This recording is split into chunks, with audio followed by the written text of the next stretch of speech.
Ga garin nan ni da wanda rike naira 5 ma na kota 50 wallahi ga talauci ga ba. Ka ga ma makarantar ba aikin kai. Allah wannan ya ni da wannan kasa ta mu kai. Allah wannan ne rabbi. Kai. Allah.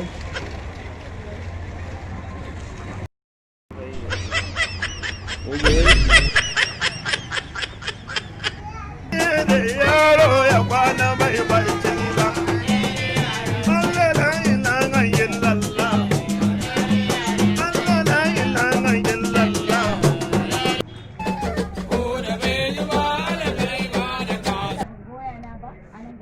To malama ni wallahi ban ga waya a wajen nan ba.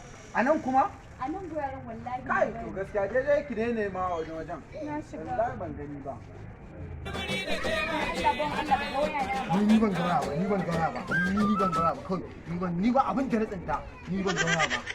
Ni ban ga waya ba.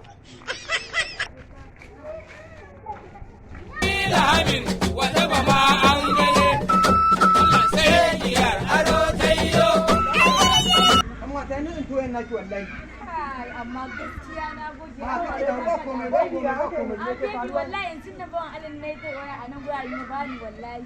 Yanzu nan na sa an gama mun odan wayan sabuwa daga Ghana. Oke to kina ga mun amun odan ba sai ba ta wannan ba. Ai ba a taimaka ma irin wa'annan ai. Talakawa ba abin tausayi bane ba a tausaya ma. Na lillahi wa inna ilaihi raji'un.